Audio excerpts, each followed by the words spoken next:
Hi friends, ಹೆಸರುಕಾಳಿಂದ ಒಂದ್ಸಲ ಈ ವಿಧಾನದಲ್ಲಿ ಹೆಸರುಕಾಳು ದಾಲ್ ಮೊಗಲಾಯಿನ ಮಾಡ್ಕೊಂಡು ನೋಡಿ.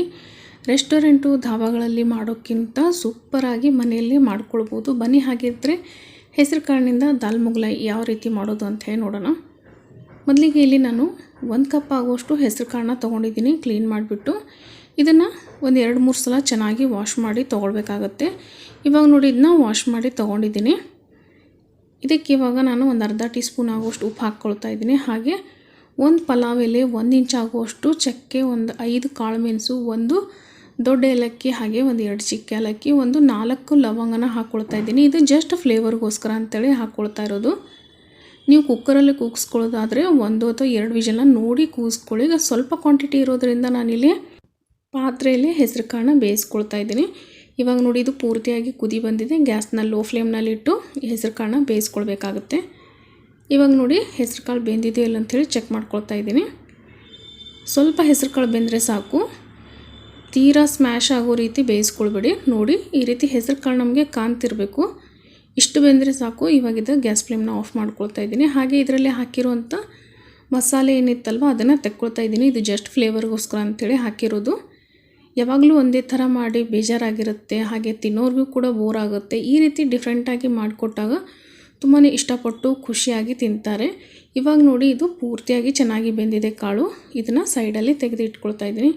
ಇವಾಗ ಇದನ್ನು ಒಗ್ಗರಣೆ ಮಾಡ್ಕೊಳ್ತಾ ಇದ್ದೀನಿ. ಇಲ್ಲಿ ಒಂದು ಕಡಾಯಿ ಇಟ್ಕೊಂಡಿದ್ದೀನಿ. ಇದಕ್ಕೆ ಒಂದು 3 ಟೇಬಲ್ ಸ್ಪೂನ್ ಆಗುವಷ್ಟು ಎಣ್ಣೆ ಹಾಕ್ಕೊಂಡಿದ್ದೀನಿ. ದಾಲ್ ಮೊಗಲಾಯಿ ಅಂದರೆ ಸ್ವಲ್ಪ ರಿಚ್ಚಾಗಿಯೇ ಇರುತ್ತೆ. ಇದಕ್ಕೆ ಒಂದು 2 ಟೇಬಲ್ ಸ್ಪೂನ್ ಆಗುವಷ್ಟು ತುಪ್ಪ ಹಾಕ್ಕೊಳ್ತಾ ಇದ್ದೀನಿ. ಟೇಸ್ಟ್ ಸಖತ್ತಾಗಿರುತ್ತೆ. ಹಾಗೆ ಇದಕ್ಕೆ ಒಂದು ಅರ್ಧ ಟೀ ಸ್ಪೂನ್ ಆಗುವಷ್ಟು ಜೀರಿಗೆ ಹಾಕಿದ್ದೀನಿ. ಒಂದು 3 ಮೀಡಿಯಮ್ ಸೈಜ್ ಈರುಳ್ಳಿನ ಸಣ್ಣದಾಗಿ ಕಟ್ ಮಾಡಿಬಿಟ್ಟು ತೊಗೊಂಡಿದ್ದೀನಿ. ಇವಾಗ ಈರುಳ್ಳಿ ಚೆನ್ನಾಗಿ ಫ್ರೈ ಮಾಡ್ಕೊಳ್ಬೇಕು. ಇವಾಗ ನೋಡಿ ಇದು ಫ್ರೈ ಆಗಿದೆ.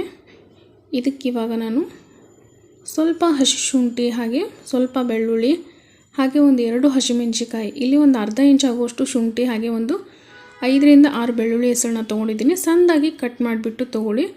ಈ ರೀತಿ ಹಾಕೋದ್ರಿಂದ ಟೇಸ್ಟು ಸಖತ್ತಾಗೆ ಬರುತ್ತೆ. ಇವಾಗ ನೋಡಿ ಇದನ್ನು ಕೂಡ ಅಷ್ಟೇ ಒಂದು 2-3 ಸೆಕೆಂಡು ಫ್ರೈ ಮಾಡ್ಕೊಳ್ಬೇಕಾಗತ್ತೆ. ಇದು ಎಲ್ಲನೂ ಈಗ ಫ್ರೈ ಆಗಿದೆ. ಇದಕ್ಕೆ ಒಂದು 1/4 ಟೀ ಸ್ಪೂನ್ ಆಗುವಷ್ಟು ಅರಿಶಿಣ ಪುಡಿ, ಹಾಗೆ ಒಂದು 2-3 ಚಿಟಿಕೆ ಆಗುವಷ್ಟು ಹಿಂಗನ್ನ ಹಾಕ್ಕೊಳ್ತಾ ಇದ್ದೀನಿ. ಗ್ಯಾಸ್ನ ಲೋ ಫ್ಲೇಮ್ನಲ್ಲಿ ಇಟ್ಕೊಳ್ಳಿ. ಇವಾಗ 1 ಟೀ ಸ್ಪೂನ್ ಆಗುವಷ್ಟು ಅಚ್ಚ ಖಾರದ ಪುಡಿ, ಹಾಗೆ 1/4 ಟೀ ಸ್ಪೂನ್ ಆಗುವಷ್ಟು ಧನಿಯಾ ಪುಡಿನ ಹಾಕ್ಕೊಳ್ತಾ ಇದ್ದೀನಿ. ಇದನ್ನು ಅಷ್ಟೇ ಇವಾಗ ಮಿಕ್ಸ್ ಮಾಡ್ಕೊಳ್ತಾ ಇದ್ದೀನಿ. ಮಸಾಲೆ ಎಲ್ಲ ಸೀದೋಗಬಾರ್ದು ಅಂಥೇಳಿ ಇದಕ್ಕೆ ಸ್ವಲ್ಪ ನೀರನ್ನ ಸೇರಿಸ್ಕೊಳ್ತಾ ಇದ್ದೀನಿ. ಇವಾಗ ನೋಡಿ ಒಂದು ಅರ್ಧ ಕಪ್ ಆಗುವಷ್ಟು ನೀರನ್ನ ಹಾಕ್ಕೊಂಡಿದ್ದೀನಿ. ಬಿಸಿ ನೀರನ್ನೇ ಹಾಕ್ಕೊಳ್ಳಿ. ಇವಾಗ ನೋಡಿ ಇದು ಚೆನ್ನಾಗಿ ಒಂದು ಸಲ ಮಿಕ್ಸ್ ಮಾಡ್ಕೊಳ್ತಾ ಇದ್ದೀನಿ. ಇವಾಗ ಇದಕ್ಕೆ ಒಂದು 3 ಟೇಬಲ್ ಸ್ಪೂನ್ ಆಗುವಷ್ಟು ಮೊಸರನ್ನ ಹಾಕ್ಕೊಳ್ತಾ ಇದ್ದೀನಿ. ಮೊಸರನ್ನ ಚೆನ್ನಾಗಿ ಬೀಟ್ ಮಾಡಿಬಿಟ್ಟು ತೊಗೊಂಡಿದ್ದೀನಿ. ಇವಾಗ ನೋಡಿ ಮೊಸರನ್ನ ಸೇರಿಸ್ಕೊಳ್ತಾ ಇದ್ದೀನಿ. ನೀವು ಬೇಕಿದ್ರೆ ಮೊಸರು ಹಾಕಿದ ತಕ್ಷಣ ಒಡೆದೋಗುತ್ತೆ ಅಂದರೆ ಗ್ಯಾಸ್ ಫ್ಲೇಮ್ನ ಆಫ್ ಮಾಡಿ ಚೆನ್ನಾಗಿ ಒಂದು ಸಲ ಮಿಕ್ಸ್ ಮಾಡ್ಕೊಳ್ಳಿ. ನಾನು ಈ ಗ್ಯಾಸ್ನ ಲೋ ಫ್ಲೇಮ್ನಲ್ಲೇ ಇಟ್ಕೊಂಡು ಮೊಸರನ್ನ ಹಾಕ್ಕೊಂಡಿದ್ದೀನಿ. ಮೊಸರನ್ನ ಮಸಾಲೆ ಜೊತೆ ಚೆನ್ನಾಗಿ ಮಿಕ್ಸ್ ಆಗೋ ರೀತಿ ಮಿಕ್ಸ್ ಮಾಡ್ಕೊಳ್ಬೇಕಾಗತ್ತೆ. ನೋಡ್ತಾ ಇರ್ಬೋದು ಮೊಸರು ಹಾಕಿದ್ದು ಗೊತ್ತೇ ಆಗ್ತಾಯಿಲ್ಲ. ಇವಾಗ ಇದಕ್ಕೆ ಬೇಯಿಸಿಟ್ಟಿರುವಂಥ ಹೆಸರುಕಾಳನ್ನ ನೀರು ಸಮೇತನೇ ಹಾಕ್ಕೊಳ್ತಾ ಇದ್ದೀನಿ. ದಾಲ್ ಮೊಗಲಾಯಿ ಅಂದಮೇಲೆ ಸ್ವಲ್ಪ ಗ್ರೇವಿ ರೀತಿಯಲ್ಲೇ ಇರುತ್ತೆ.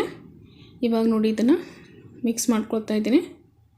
ನಿಮಗೆ ಸ್ವಲ್ಪ ನೀರು ಅನ್ನಿಸ್ತಿರ್ಬೋದು, ಆದರೆ ಇದು ಆಮೇಲೆ ಸ್ವಲ್ಪ ನಾವು ಬೇಯಿಸೋದ್ರಿಂದ ಥಿಕ್ಕಾಗೇ ಬರುತ್ತೆ.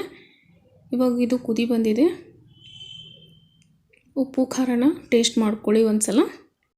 ಯಾರೆಲ್ಲ ಚಾನಲ್ನ ಹೊಸದಾಗಿ ನೋಡ್ತಾ ಇದ್ದೀರಾ ದಯವಿಟ್ಟು ಚಾನಲ್ನ ಸಬ್ಸ್ಕ್ರೈಬ್ ಮಾಡ್ಕೊಂಡು ನೋಡಿ. ಹಾಗೆ ವಿಡಿಯೋ ಇಷ್ಟ ಆದರೆ ಒಂದು ಲೈಕ್ ಕೊಟ್ಟು ಹೆಚ್ಚಿನ ಸಪೋರ್ಟ್ ಮಾಡಿ ಅಂತ ಕೇಳ್ಕೊತೀನಿ. ಆದಷ್ಟು ಎಲ್ಲನೂ ನಿಮ್ಮ ಫ್ಯಾಮಿಲಿ ಫ್ರೆಂಡ್ಸ್ ಜೊತೆ ವಿಡಿಯೋಗಳನ್ನ ಶೇರ್ ಮಾಡ್ಕೊಳ್ಳಿ. ಈ ಮುಖಾಂತರನೂ ನಮಗೆ ಇನ್ನೂ ಸಪೋರ್ಟ್ ಮಾಡಿ ಅಂತ ಕೇಳ್ಕೊತೀನಿ. ಇವಾಗ ನೋಡಿ ಇದನ್ನು ನಾನು ಒಂದು 5ರಿಂದ 10 ನಿಮಿಷ ಲೋ ಫ್ಲೇಮ್ನಲ್ಲೇ ಕುದಿಸ್ಕೊಂಡಿದ್ದೀನಿ. ಹಾಗೆ ಇದಕ್ಕೆ ಇವಾಗ ಒಂದು 2 ಟೀ ಸ್ಪೂನ್ ಆಗುವಷ್ಟು ಬೆಣ್ಣೆ ಹಾಕ್ಕೊಳ್ತಾ ಇದ್ದೀನಿ. ಹಾಗೆ ಒಂದು 1/4 ಟೀ ಸ್ಪೂನ್ ಆಗುವಷ್ಟು ಗರಂ ಮಸಾಲ, ಒಂದು ಅರ್ಧ ಟೀ ಸ್ಪೂನ್ ಆಗುವಷ್ಟು ಹುರಿದು ಪುಡಿ ಮಾಡಿರುವಂಥ ಕಸ್ತೂರಿ ಮೆಥಿ ಹಾಕ್ಕೊಂಡಿದ್ದೀನಿ. ಇದ್ರ ಜೊತೆಗೆ ನಾನು ಇಲ್ಲಿ ಒಂದು 2 ಮೀಡಿಯಮ್ ಸೈಜ್ ಈರುಳ್ಳಿನ ಫ್ರೈ ಮಾಡಿ ಇಟ್ಕೊಂಡಿದ್ದೆ, ಡೀಪ್ ಫ್ರೈ. ಇವಾಗ ಇದನ್ನು ಕೂಡ ಅಷ್ಟೇ ಸ್ವಲ್ಪ ಲೈಟಾಗಿ ಕೈಯಿಂದ ಈ ರೀತಿ ಕ್ರಷ್ ಮಾಡಿ ಹಾಕ್ಕೊಳ್ಳಿ. ಒಂದು 2 ಟೇಬಲ್ ಸ್ಪೂನ್ ಆಗುವಷ್ಟು ಕೆನೆನ ಬೀಟ್ ಮಾಡಿಬಿಟ್ಟು ಹಾಕ್ಕೊಳ್ತಾ ಇದ್ದೀನಿ. ಯಾವಾಗಲೂ ಮನೆಯಲ್ಲಿ ಫ್ರೆಶ್ ಕ್ರೀಮ್ ಇರೋದಿಲ್ಲ, ಹಾಗಾಗಿ ಮನೆಯಲ್ಲೇ ಈಸಿಯಾಗಿ ಸಿಗುವಂಥ ಹಾಲಿನ ಕೆನೆನ ಹಾಕ್ಕೊಳ್ಳಿ. ಫ್ರೆಶ್ ಕ್ರೀಮ್ ಇದ್ದರೆ ನೀವು ಅದನ್ನೇ ಹಾಕ್ಕೊಳ್ಬೋದು, ಒಂದು 2 ಟೀ ಸ್ಪೂನ್ ಆಗುವಷ್ಟು. ಇವಾಗ ಇದನ್ನು ಎಲ್ಲನೂ ಚೆನ್ನಾಗಿ ಒಂದು ಸಲ ಮಿಕ್ಸ್ ಮಾಡ್ಕೊಳ್ತಾ ಇದ್ದೀನಿ. ಇದು ಪೂರ್ತಿಯಾಗಿ ಒಂದು ಸಲ ಕುದಿ ಬಂದಮೇಲೆ ಇದಕ್ಕೆ ನಾವು ಸ್ವಲ್ಪ ಕೊತ್ತಂಬರಿ ಸೊಪ್ಪನ್ನ ಹಾಕಿಬಿಟ್ರೆ ರಿಚ್ ಆಗಿರುವಂಥ ಕ್ರೀಮಿ ಆಗಿರುವಂಥ ಹೆಸರು ಕಾಳಿನ ದಾಲ್ ಮೊಗಲಾಯಿ ರೆಡಿ ಆಗುತ್ತೆ. ಒಂದ್ಸಲ ಈ ವಿಧಾನದಲ್ಲಿ ಮಾಡ್ಕೊಂಡು ನೋಡಿ, ಮನೆ ಮಂದಿ ಎಲ್ಲ ತುಂಬಾ ಇಷ್ಟಪಟ್ಟು ತಿಂತಾರೆ, ಅಷ್ಟು ಎಲ್ರಿಗೂ ಇಷ್ಟ ಆಗುತ್ತೆ ಅಂತ ಹೇಳ್ತೀನಿ. ಜೀರಾ ರೈಸ್ಗೆ, ಪ್ಲೇನ್ ರೈಸ್ಗೆ, ತಂದೂರಿ ರೋಟೀಸ್ಗೆ, ಚಪಾತಿಗೆ ಹಾಗೆ ಪೂರಿಗೆ ಎಲ್ಲದಕ್ಕೂ ತುಂಬಾ ಸೂಪರಾಗಿರೋಂಥ ಒಂದು ಕಾಂಬಿನೇಷನ್ ಅಂತ ಹೇಳ್ತೀನಿ. ನೀವು ಕೂಡ ಇದನ್ನು ಖಂಡಿತ ಟ್ರೈ ಮಾಡಿ. ಮತ್ತೆ ಸಿಗ್ತೀನಿ ಅಂತ ನೆಕ್ಸ್ಟ್ ವಿಡಿಯೋನಲ್ಲಿ. ಅಲ್ಲಿವರೆಗೂ ಎಲ್ಲರಿಗೂ thank you so much for watching.